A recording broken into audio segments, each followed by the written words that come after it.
Hello students, इस video में हम बात करेंगे डाइजेशन एंड अब्जॉर्प्शन चैप्टर के बारे में। जैसा कि आपको पता है कि ये जो चैप्टर है ह्यूमन फिजियोलॉजी का फर्स्ट चैप्टर है हमारा, डाइजेशन एंड अब्जॉर्प्शन। तो दोस्तों, जब हम खाना खाते हैं तो हमारे खाने में 3 ऐसे कंपोनेंट होते हैं जो हमें एनर्जी देने का काम करता है। एक तो कार्बोहाइड्रेट होता है, दूसरा प्रोटीन एंड तीसरा जो होता है आपका फैट। ठीक है, तो 3 चीज़ें जो हैं हमने बताया, कार्बोहाइड्रेट, प्रोटीन और फैट। ये 3 चीज़ों से हमें एनर्जी मिलता है। एक हमने लिखा है कि प्रेफरेंस आपको देखना है कि हमारे खाने से एनर्जी देने के लिए बॉडी सबसे पहले किसको यूटिलाइज करता है। तो सबसे पहले कार्बोहाइड्रेट, उसके बाद हमारा बॉडी में जो जमा हुआ फैट होता है, एंड फिर प्रोटीन। ठीक है, तो कार्बोहाइड्रेट कैश मनी की तरह है, वॉलेट में आपका पैसा है, इसको इस्तेमाल करो। ये प्रेफरेंस है, first preference, second preference, third preference. Fat and then protein. अब सवाल आता है कि कार्बोहाइड्रेट और प्रोटीन ये दोनों कितना एनर्जी देते हैं। तो अगर पर ग्राम के हिसाब से देखोगे तो लगभग 4.5 किलो कैलोरी जो है वो एनर्जी देता है। 4.5 किलो कैलोरी जो है वो एनर्जी देता है। ठीक है, इससे होता है 9.45 समथिंग ऐसे करके आता है ना। तो अप्रॉक्स इसको हम कह सकते हैं कि 9 किलो कैलोरी एनर्जी देता है, यानी फैट सबसे ज़्यादा हमें एनर्जी देता है। फिर भी हमारा बॉडी जो होता है वो कार्बोहाइड्रेट को पहले क्यों इस्तेमाल करता है? क्योंकि फैट का जो डाइजेशन होता है, जो ब्रेकडाउन होता है, बहुत ही कॉम्प्लेक्स होता है। ठीक है, आप जानते हैं सभी लोग, फैट का डाइजेशन जो होता है वो बहुत ही कॉम्प्लेक्स प्रोसेस होता है। ठीक है, तो और फैट के डाइजेशन में कुछ प्रॉब्लम भी क्रिएट होते हैं बॉडी में, है ना। कुछ कीटोन बॉडी वगैरह बनते हैं, तो उसकी वजह से कीटोन्यूरिया बीमारी हो जाती है। तो बात करेंगे उसके बारे में हम लोग। फिलहाल देखिए, यहाँ पे हम लोग बात करने वाले हैं कि देखिए, एक तो मैंने बताया कि कार्बोहाइड्रेट, प्रोटीन और फैट, ये 3 चीज़ें जो है हमारे बॉडी का जो मेजर कंपोनेंट है, फूड का मेजर कंपोनेंट है, ये हमें एनर्जी। इसके अलावा वाइटामिन्स जो होता है, कुछ मिनरल्स होते हैं, और स्मॉल क्वांटिटी में वाइटामिन्स जो होते हैं हमारे बॉडी के लिए ज़रूरी होता है। कुछ मिनरल्स भी ज़रूरत होते हैं जो हमारे बॉडी में इम्यूनिटी के लिए ज़रूरी होता है, हमारे बॉडी में मेंटेनेंस के लिए, सेल के प्रॉपर फंक्शनिंग के लिए, इन सारे चीज़ों के लिए ज़रूरत होता है। साथ साथ जो वाटर है बहुत इंपॉर्टेंट रोल प्ले करता है। वाटर तो एक तो होता है कि भाई कोई भी कॉम्प्लेक्स ऑर्गेनिक कंपाउंड है, जैसे कि अगर आप कार्बोहाइड्रेट लेते हो तो कार्बोहाइड्रेट जो आपको मिलता है प्लांट से वो स्टार्च के फॉर्म में मिलता है। ठीक है, इसको तोड़ना है और इसको तोड़ करके बनाना है आपको सिंपल फॉर्म में, डाइसैकेराइड बनाओगे एंड देन फाइनली इसको मोनोसैकेराइड बनाओगे। तो अगर इसको ग्लूकोज में कन्वर्ट करना चाहते हो तो यहाँ पे वाटर आपको डालना पड़ेगा। ठीक है, उसी प्रकार से अगर प्रोटीन है तो प्रोटीन को तोड़ करके आप अमीनो एसिड बनाओगे। ठीक है, तो अमीनो एसिड के, तो इसको प्रोटीन को तोड़ने के लिए, डाइजेस्ट करने के लिए भी आपको वाटर चाहिए। फैट को तोड़ोगे तो फैटी एसिड और ग्लिसरॉल बनेगा। अगर आप फैट को तोड़ते हो, है ना, फैट को ब्रेक करते हो तो फैटी एसिड और ग्लिसरॉल बनेंगे। ठीक है, ग्लिसरॉल बनेंगे। ठीक है, तो इस तरीके से जो भी कॉम्प्लेक्स ऑर्गेनिक कंपाउंड होता है उसको सिंपल फॉर्म में कन्वर्ट करने के लिए वाटर की ज़रूरत तो होती ही है। इसके अलावा वाटर जो होता है हमारे बॉडी को डिहाइड्रेट होने से बचाता है। ठीक है, तो ये चीज़ें हमें पता होना चाहिए। डाइजेशन का मतलब क्या होता है बच्चों? डाइजेशन का मतलब होता है, डाइजेशन एक सिंपल प्रोसेस है जिसमें आपको कोई भी कॉम्प्लेक्स ऑर्गेनिक कंपाउंड को सिंपल फॉर्म में कन्वर्ट कर दिया जा सकता है, ताकि उसके बॉडी, उसमें जो एनर्जी है उसको यूटिलाइज, ब्लड, जब हमारे बॉडी में डाइजेशन हो जाता है, डाइजेस्टिव सिस्टम होता है हमारे बॉडी में, और वहाँ पे डाइजेशन हो जाएगा तो फिर उस बॉडी डाइजेस्टेड फूड मटेरियल को हमारे इंटेस्टाइन के द्वारा या स्टोमक के द्वारा या माउथ में भी कुछ चीज़ों का एब्जॉर्प्शन होता है, तो वो एब्जॉर्ब किया जाएगा, ब्लड में भेजा जाएगा, और ब्लड में भेजने के बाद उसका जो है वो क्या होगा, उसका जो है वो एसिमिलेशन होगा, उसको फिर एनर्जी के लिए इस्तेमाल किया जाएगा। ठीक है, फर्दर प्रोसेस होगा उसका। तो हम सबसे पहले देखते हैं कि डाइजेस्टिव सिस्टम हमारा क्या होता है। हमारा डाइजेस्टिव सिस्टम जो होता है इसमें एक मेन तो लंबा सा एक ट्यूब लाइक स्ट्रक्चर होता है जिसको हम लोग एलिमेंट्री कैनाल बोलते हैं। यही मेन हमारा डाइजेस्टिव सिस्टम का पार्ट है। इसके साथ साथ कुछ ग्लैंड्स होते हैं जो डाइजेशन की प्रोसेस में हेल्प करते हैं। ठीक है, तो alimentary canal and digestive gland. ठीक, अब एलिमेंट्री कैनाल की बात करेंगे, अगर ध्यान से देखिए, अगर आप एलिमेंट्री कैनाल की बात करते हैं तो हमारा एलिमेंट्री कैनाल बहुत लंबा सा चीज़ है। उसमें माउथ है ना, माउथ के बाद फिर बक्कल कैविटी आता है। ठीक है, उसके बाद फिर आपका ईसोफेगस आता है, फिर आपका स्टोमक आता है, फिर इंटेस्टाइन आता है ना। इंटेस्टाइन में भी स्मॉल इंटेस्टाइन, लार्ज इंटेस्टाइन, ठीक है। फिर एनस से होते हुए बॉडी का बाहर ओपनिंग है, ठीक है। तो इनके बारे में हम डिटेल से बात करते हैं। फिलहाल अभी एक समझिए कि डाइजेशन की जो प्रोसेस होती है इसमें बेसिकली 5 स्टेप इन्वॉल्व होते हैं, है ना। डाइजेशन की प्रोसेस में बेसिकली कितने स्टेप? 5 स्टेप इन्वॉल्व होते हैं। कौन कौन सा स्टेप्स हैं ये समझना जरूरी है आपको, ठीक है। डाइजेशन में जो स्टेप्स होते हैं वो बहुत आपके लिए इंपॉर्टेंट है।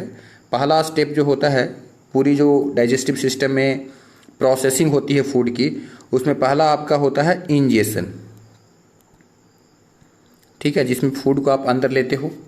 दूसरा होता है डाइजेशन जिसमें फूड का सिंप्लीफिकेशन होता है, फूड को ब्रेक डाउन किया जाता है ना। कॉम्प्लेक्स ऑर्गेनिक कंपाउंड को सिंपल फॉर्म में कन्वर्ट किया जाता है। फिर होता है उस सिंपल फॉर्म जो फूड के बनते हैं उनको एब्जॉर्ब कर लिया जाता है और उसको ब्लड में भेजा जाता है, तो एब्जॉर्प्शन होता है। फिर हम उसको एसिमिलेशन करते हैं और उसे हम इस्तेमाल करते हैं एटीपी बनाने के लिए, या जो भी पर्पस होता है उसके अकॉर्डिंग हम उसको इस्तेमाल करते हैं। तो उसका क्या होता है? फिर एसिमिलेशन होता है।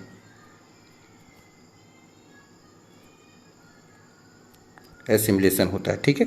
एसिमिलेशन के बाद फिर जो अनडाइजेस्टेड फूड होते हैं हमारे बॉडी में, जिसका डाइजेशन नहीं हुआ, या फिर जो भी चीज़ें मटेरियल होता है उसको हम बाहर निकाल देते हैं, तो दैट इज कॉल्ड ईजेशन, ठीक है। तो इस तरीके से 5 स्टेप होते हैं, 1 2 3 4 5। ये 5 स्टेप पूरी प्रोसेसिंग होती है फूड की पूरी प्रोसेसिंग में ये 5 स्टेप्स होते हैं। Ingestion, digestion, absorption, assimilation and ईजेशन, ये 5 स्टेप्स को आप याद रखेंगे, ठीक।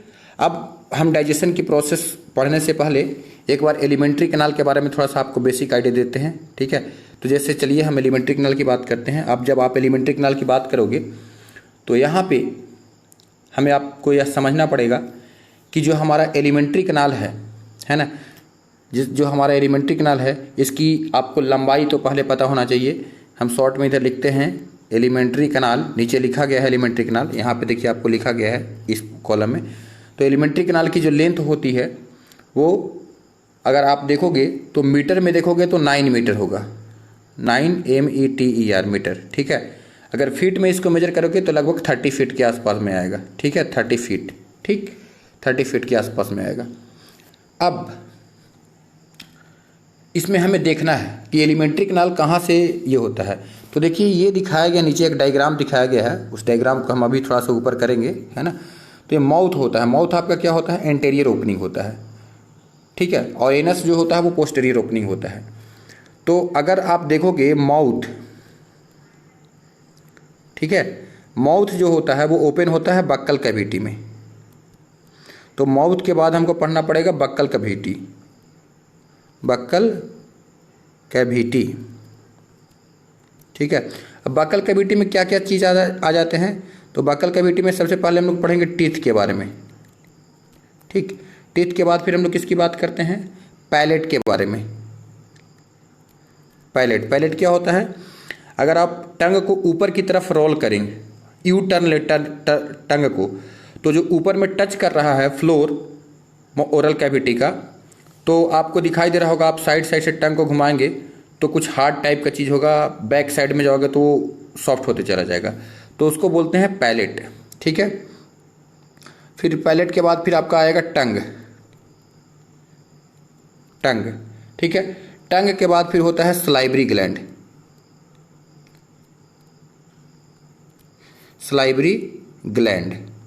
तो सलाइवरी ग्लैंड भी ओरल कैविटी का ही पार्ट है, ठीक है। तो ये तो एक ग्लैंड हो गया, है ना, ये तो इससे सलाइवा निकलेगा।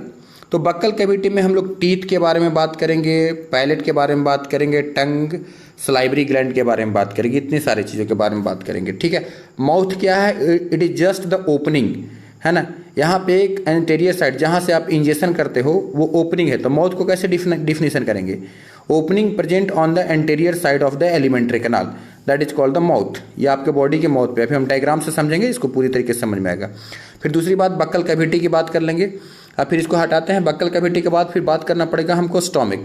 अब ये जो एलिमेंट्री कैनाल देख यहाँ पे ध्यान से समझिए। अब उसके बाद फिर स्टोमक के पहले हम लोग क्या बात कर लेते हैं, उसके बाद पहले हम एक बात और बात कर लेते हैं, जैसे इसोफेगस है ना, इसोफेगस,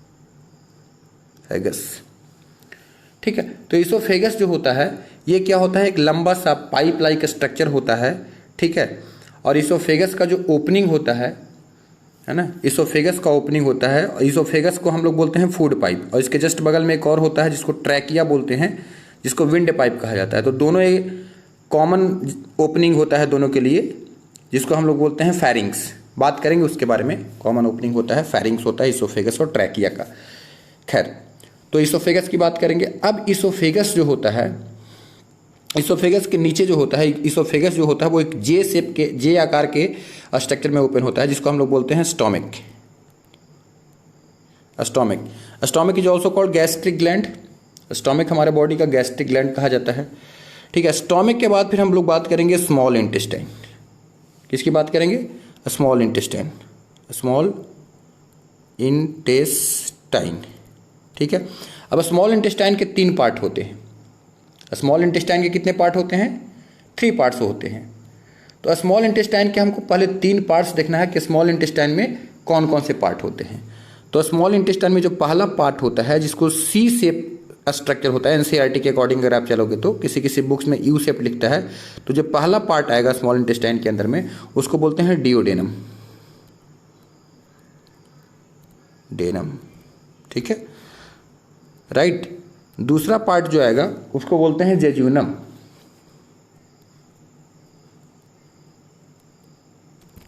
एंड थर्ड जो पार्ट होता है उसको हम लोग बोलते हैं इलियम, ठीक है। तो स्मॉल इंटेस्टाइन जो होता है वो कहने का तो स्मॉल है, लेकिन ये लार्ज इंटेस्टाइन से बड़ा होता है, ठीक है, थोड़ा हाईली क्वाइड होता है, ठीक है। तो स्मॉल इंटेस्टाइन हो जाएगा। देखिए ध्यान दीजिएगा, इसोफेगस, इसोफेगस से स्टोमक, स्टोमक से स्मॉल इंटेस्टाइन, ठीक है। ये 3 बातें हो गई। अब इसके नीचे क्या हो जाएगा, लार्ज इंटेस्टाइन। तो हम इसको हटाते हैं, इसके बाद फिर हम लोग लार्ज इंटेस्टाइन लिखते हैं। सब चीज़ों की हम डिटेल से बात करने वाले हैं। अब उसके बाद हम लोग बात करेंगे लार्ज इंटेस्टाइन के बारे में। लार्ज इंटेस्टाइन, ठीक है। तो लार्ज इंटेस्टाइन की अगर बात करोगे आप, तो लार्ज इंटेस्टाइन में जो होते हैं उसके भी 3 पार्ट होते हैं, है ना। लार्ज इंटेस्टाइन, पहले स्मॉल इंटेस्टाइन में बात करते हैं। स्मॉल इंटेस्टाइन बोलते हैं कि बड़ा होता है। तो स्मॉल इंटेस्टाइन कितना का होता है, लगभग 6 मीटर का होता है। मैं लिख देता हूँ इस बात को, स्मॉल इंटेस्टाइन जो पहले बता रहा था वो 6 मीटर होता है, ठीक है। अगर इसको फीट में देखोगे तो 120 फीट हो जाएगा, ठीक, क्लियर। अब लार्ज इंटेस्टाइन का कितना होता है, तो लार्ज इंटेस्टाइन जो होता है, इंटेस्टाइन जो होता है उसकी अगर लेंथ देखोगे तो 1.5 मीटर होगा, ठीक है। फीट में देखोगे तो लगभग 5 फीट हो जाएगा। तो देखो ये लार्ज इंटेस्टाइन है, लार्ज कहने का है, लेकिन ये छोटा है। और स्मॉल इंटेस्टाइन हाईली क्वाइल्ड होता है, इसकी लंबाई 6 मीटर होती है। तो ये मेजरमेंट जरूर याद रखिएगा। चलिए, अब हम स्मॉल इंटेस्टाइन के बारे में बता ही चुके हैं, अब इसको डिटेल से तो जब आगे बात करेंगे। अब हम बात करते हैं लार्ज इंटेस्टाइन के बारे में। तो लार्ज इंटेस्टाइन का बात करेंगे अभी हम लोग। अब आइए लार्ज इंटेस्टाइन की बात करते हैं। लार्ज इंटेस्टाइन, ठीक है। लार्ज इंटेस्टाइन जो होता है उसमें 3 पार्ट होता है, सीकम, कोलोन और रेक्टम। कौन कौन होगा, पहला पार्ट हो गया सीकम, CEACUM, ठीक है। दूसरा पार्ट होता है कोलोन, कोलोन, ठीक है। और तीसरा पार्ट होता है रेक्टम, ठीक है। फिर आगे चल करके एनस होता है, जो हमारे बॉडी का लास्ट ओपनिंग होता है पोस्टेरियर साइड पे। पोस्टेरियर मतलब नीचे की साइड में, इंटीरियर मतलब ऊपर की साइड में। अभी हम डायग्राम से दिखाएंगे तो आपको समझ में आएगा इंटीरियर पोस्टेरियर का मतलब क्या बोलना चाह रहे हैं। अच्छा, ये जो कोलोन होता है इसके भी 3 पार्ट होते हैं, ठीक है। बेसिकली 3 पार्ट होते हैं, है ना। तो एक जो होता है असेंडिंग कोलोन बोलते हैं, ठीक है। असेंडिंग कोलोन मतलब ऊपर जाता हुआ कोलोन का हिस्सा होगा, ठीक है। फिर होता है ट्रांसवर्स कोलोन, यानी कि यूँ चलेगा, हॉरिजेंटली चलेगा। और फिर एक होता है डिसेंडिंग कोलोन जो नीचे की तरफ जाएगा। ये सब एनसीईआरटी में डायग्राम बना हुआ है, इसको हम दिखाएंगे आपको, ठीक। फिर रेक्टम जो होता है वो हाईली मस्कुलराइज्ड स्ट्रक्चर होता है एलिमेंट्री कैनाल का नीचे की तरफ, और ये कॉन्ट्रैक्शन रिलैक्सेशन करता है, तो जो फीकल मैटर होते हैं उसको बाहर निकलने में हेल्प करता है। तो आई थिंक आपको ये पूरा एलिमेंट्री कैनाल के बारे में आपको आइडिया लग चुका होगा। अब हम आगे की तरफ बढ़ते हैं, डायग्राम देखते हैं, ठीक है। एक चीज़ और समझ लीजिए, यहाँ पे कुछ बातें लिखी गई है कि यहाँ पे थीकोडोंट एक चीज़ लिखा गया है। यहाँ पे लिखा गया है कि थीकोडोंट क्या होता है। तो थीकोडोंट क्या होता है कि जो एनिमल होता है, वैसा एनिमल जिसका टीथ, एनिमल ऐसा जिसका टीथ जो होता है वो सॉकेट में फिट किया हुआ हो, तो उसको बोलते हैं थीकोडोंट। तो ह्यूमन बींग्स कैसा होता है, ह्यूमन बींग्स में देखोगे कि जॉज होता है ना, और जॉज में इस तरीके से टीथ जो होते हैं वो फिट होते हैं, किए हुए रहते हैं, इस तरीके से जॉज में फिट रहेंगे इस तरीके से टीथ, ठीक है। तो ऐसा अगर स्ट्रक्चर है कि जिसमें बोनी एक सॉकेट बना हुआ है और उसमें टीथ आपका जो है वो इम्बेडेड है, सेट किया हुआ है, फिट किया हुआ है, तो उसको हम लोग बोलते हैं थीकोडोंट। तो ह्यूमन बींग्स कैसा कैटेगरी में आता है, थीकोडोंट कैटेगरी में आता है, ठीक है। ये बात याद रखेंगे, ठीक है। अब उसके बाद फिर हम लोग आगे चलते हैं। अब आगे हम आप चलेंगे तो यहाँ पे तो एक स्ट्रक्चर पहले आपको समझ लेना पड़ेगा। ये जो आपको ह्यूमन बॉडी का जो स्ट्रक्चर है इसके बारे में आपको समझ लेना पड़ेगा। एक मिनट रुकिए, है ना, इसको आपको समझ लेना पड़ेगा, ठीक है। तो अगर आप इसको ज़रा ध्यान से देखेंगे, इस स्ट्रक्चर को केयरफुली अगर आप ऑब्जर्व करेंगे तो इसको आपको दिखाई देगा कि मैं बोल रहा था कि यहाँ पे माउथ जो है, माउथ क्या है, इस पॉइंट पे है, तो इस पॉइंट को आप बोलते हो एंटीरियर ओपनिंग, और इस पॉइंट पे जहाँ एनस दिखाया गया इसको बोलते हैं पोस्टेरियर ओपनिंग। यानी अगर आप इधर से, यहाँ से माउथ से, अगर सपोज ये माउथ है, इस पॉइंट को माउथ बोल रहे हैं, इधर से नीचे की तरफ जा रहे हो तो आप पोस्टेरियर की तरफ जा रहे हो, ठीक है। तो देखिए माउथ हो गया, अब माउथ से नीचे की तरफ आप टर्न किए, माउथ हो गया। माउथ जो होता है वो अंदर बक्कल कैविटी है, ठीक है। अब यहाँ देखिए फेरिंग्स दिखाया गया है, तो pharynx is the common opening for trachea and oesophagus, है ना। तो एक तो आपको इसोफेगस दिखाई दे रहा है, इसके ठीक पीछे ट्रैकिया होगा। तो इसोफेगस, ये जो पाइप है, ये लंबा सा पाइप है, इसको इसोफेगस बोलते हैं। ये आगे जाकर के जे शेप्ड स्ट्रक्चर में ओपन हुआ, जिसको हम लोग बोलते हैं स्टोमिक। स्टोमिक देखिए यू टर्न लिया, जिसको डिओडेनम बोलते हैं। डिओडेनम एक हाईली क्वाइल्ड स्ट्रक्चर में जाकर के ओपन हुआ, जिसको हम लोग बोलते हैं जेज्यूनम। और जेज्यूनम से और भी हाईली क्वाइल्ड हो गया इलियम, यानी ज़्यादा क्वाइलिंग होता है इलियम में। इलियम देखिए यहाँ पे ओपन हुआ है सीकम में, ठीक है। यहाँ पे एक वाल्व लगा हुआ होता है, इलियोसिकल वाल्व, ठीक है। जब स्टोमिक में ओपन हुआ है कौन जाकर के इसोफेगस, तो यहाँ पे भी एक वाल्व लगा हुआ था, इसको बोलते हैं गैस्ट्रो इसोफेगियल स्फिंक्टर। यहाँ पे होता है गैस्ट्रो इसोफेगियल स्फिंक्टर, ठीक है। और यहाँ पे जो होता है एक पाइलोरिक स्फिंक्टर होता है, जहाँ पे स्टोमिक जो होता है वो डिओडेनम से कनेक्ट होता है। डिओडेनम का आकार सी शेप्ड होता है, ठीक है। फिर सीकम हुआ, सीकम में कनेक्ट हुआ जाकर के आपको, तो यहाँ पे एक वाल्व लगा है इलियोसिकल वाल्व। यहाँ एक देखिए वर्मी फॉर्म अपेंडिक्स है। ये वर्मी फॉर्म अपेंडिक्स कैसा है, देखिए ध्यान से समझिएगा फिर से, है ना। वर्मी फॉर्म अपेंडिक्स ये जो है वो कैसा है, वेस्टिजियल ऑर्गन है। मतलब हमारे पूर्वजों में, हमारे एंसेस्टर में ये फंक्शनल हुआ करता था, इसका कुछ फंक्शन था, बट हमारे बॉडी में अब कोई फंक्शन नहीं। कौ वगैरह में ये फंक्शनल होता है, ठीक है। उसके बाद फिर अब ये ऊपर जा रहा है कोलोन का पार्ट, असेंडिंग कोलोन जा रहा है, ऐसे जा रहा है तो ये ट्रांसवर्स कोलोन हो रहा है, नीचे आ रहा है तो डिसेंडिंग कोलोन हो रहा है, ठीक है। फिर आगे जाकर के ये रेक्टम का पार्ट में कन्वर्ट हुआ है, फिर आगे जाकर के ये एनस बन गया है। एनस आपके बॉडी से बाहर निकलता है मटेरियल को, ठीक है। देखिए दूसरी बात, एक चीज़ और देखिए, लीवर जो है आपका दिखाई दे रहा है, इस टाइप का लीवर जो है यहाँ पे स्ट्रक्चर दिखाई दे रहा है। तो liver is the largest gland of the body का सबसे लार्जेस्ट, ह्यूमन बॉडी का सबसे लार्जेस्ट ग्लैंड बोलते हैं लीवर को, ठीक है।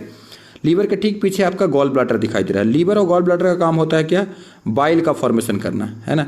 जो बाइल होता है, कभी कभी देखते होंगे बाइल अगर बॉडी में ज़्यादा हो जाता है तो आदमी को जॉन्डिस वगैरह हो जाता है, ठीक है। तो सारी चीज़ों के बारे में हम डिटेल से बात करेंगे, है ना। यहाँ पे देखिए सब मैक्सिलरी या सब लिंगुअल ग्लैंड होता है, आगे हम बात करेंगे इसके बारे में, इस ग्लैंड का भी क्या फंक्शन है, ठीक है।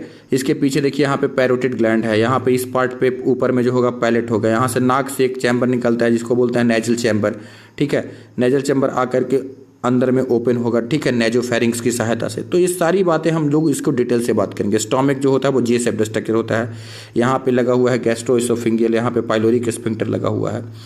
अब इन सारी स्ट्रक्चर को डिटेल से बड़ा बड़ा कर करके एक एक स्ट्रक्चर को दिखाएंगे। एक तो रफ डायग्राम एक बना हुआ है यहाँ पे आपके बुक्स में, ठीक है। अब हम सबसे पहले बात करते हैं कुछ बातें करना चाहते हैं। जैसे कि हम बताते हैं आपको कि एक देखिए डाइफ्यूडोंट लिखा गया है यहाँ पे। ह्यूमन जो होता है वो डाइफ्यूडोंट होता है, यानी ह्यूमन डाइफ्यूडोंट क्या है, यानी टू सेट ऑफ टीथ, जिसके बॉडी में टू सेट ऑफ टीथ होते हैं। तो यहाँ पे ह्यूमन में दो तरह का टीथ होता है, एक को हम लोग बोलते हैं टेम्पोररी टीथ या मिल्क टीथ, और दूसरा होता है जो परमानेंट टीथ होता है। दूसरा जो होता है वो परमानेंट टीथ होता है, यहाँ परमानेंट टीथ लिखा गया, ठीक है। तो लाइफ में एक बार टीथ आया, फिर वो रिप्लेस हो गया, दूसरी बार टीथ आया। तो टू सेट ऑफ टीथ जो होता है वो ह्यूमन बीइंग में बनता है, तो इसको बोलते हैं डाइफ्यूडोंट, ठीक है। किसी में एक ही बार टीथ बनता है तो उसको बोलते हैं मोनोफ्यूडोंट। तो डाइफ्यूडोंट या मोनोफ्यूडोंट जो होता है इसके बारे में हम लोग बात करते हैं। तो अब जरा ध्यान दीजिए, यहाँ पे मैं कुछ बताना चाहता हूँ कि जैसे मोनोफायोडोंट का एग्जाम्पल पूछता है कभी कभी, तो आपसे पूछ सकता है कि मोनोफायोडोंट का एग्जाम्पल बताओ। तो मोनोफायोडोंट इसका एग्जाम्पल क्या है, तो इसका एग्जाम्पल आप दे सकते हो वेल जो मछली होती है ना। फिर आप एग्जाम्पल दे सकते हो मोल्स, ठीक। फिर एग्जाम्पल दे सकते हो मार्सुपियल्स, ठीक है। उसके बाद उसी तरीके से डाइफ्यूडोंट, तो डाइफ्यूडोंट मतलब जिसके बाद, तो डाइफ्यूडोंट में ह्यूमन आ गया है ना, डाई वाला कैटेगरी में क्या आ गया, ह्यूमन आ गया, ठीक है। तो डाई का तो हो ही गया। फिर कुछ होते हैं एनिमल जो पॉलीफ्यूडेंट होते हैं। पॉलीफ्यूडेंट मतलब हर बार नया सेट आएगा, है ना, यानी कि उसके लाइफ में एक बार ही टीथ आया, ठीक है। तो वो और दोबारा आप बोलोगे सर कि व्हेल्स वगैरह में फिर कैसे होता है, तो शिकार कैसे करते हैं, तो वो लोग क्या करते हैं, स्वेलो कर जाते हैं वो लोग, डिग्लूशन होता है उसमें डायरेक्ट, है ना। तो पॉलीफायोडोंट में जिसमें बहुत बार टीथ गिरेगा, बहुत बार आएगा, है ना। तो ऐसे जो है कि आपको रेप्टाइल मिलेंगे। रेप्टाइल आपने देखा होगा, रेप्टाइल जैसे स्नेक वगैरह बाइट कर देता है तो टीथ उसका उसी में धंसा हुआ रह जाता है, फिर दोबारा उसमें नया टीथ आ जाता है, फिश हो गया, है ना। तो ये सब जो होते हैं वो पॉलीफ्यूडोंट के एग्जाम्पल हैं, ठीक है। तो इसके बारे में हमको याद रखना है, क्लियर। चलिए, तो यहाँ पे एक चीज़ होता है कि डेंटल फार्मूला हम निकालते हैं। तो डेंटल फार्मूला निकालने के लिए हमको पता होना चाहिए कि देखिए यहाँ पे कुछ स्ट्रक्चर मैं आपको दिखाना चाहता हूँ। ये कैविटी है, ठीक है, बकल कैविटी का अंदर का स्ट्रक्चर दिखाया गया है। एक मिनट रुकिए आप थोड़ा, ठीक है। यहाँ पे टीथ देखिए 1 2, यहाँ इंसाइजर है। अगर मान लो कि इस तरीके से आपका अपर जॉज है, ये लोअर जॉज है, ठीक है। तो यहाँ से जो हाफ पार्ट है, यहाँ इतना दूर तक 8 टीथ होते हैं किसी भी एडल्ट में। फिर 8 इधर हो गया, ठीक है, इस तरीके से यहाँ तक। फिर 8 नीचे हो जाएगा इस तरीके से, और यहाँ पे भी 8 हो जाएगा। तो 16 टीथ जो होता है वो अपर जाज में, और 16 टीथ लोअर जाज में, 8 यहाँ 8 यहाँ। तो कितना हो गया, 8 चौके 32, यानी 32 टीथ होता है किसी भी एडल्ट में, ठीक है। तो कैसे काउंटिंग करते हैं, देखिए टीथ जो होता है वो 2 तरह के हो सकता है, 4 तरह के हो सकता है, अगर डिफरेंट टाइप ऑफ टीथ है। तो ऐसे एनिमल को हम लोग हेटेरोडोंट बोलते हैं। जैसे ह्यूमन बींग्स क्या है, हेटेरोडोंट है, heterodont, different type of teeth पाया जा रहा है ना ह्यूमन बॉडी में, तो इसलिए इसको हेटेरोडोंट बोलते हैं। कुछ एनिमल में सेम टाइप का टीथ पाया जाता है तो उसको हम लोग बोलते हैं होमोडोंट, ठीक है। तो ह्यूमन बींग जो होता है वो हेटेरोडोंट में आता है एग्जाम्पल।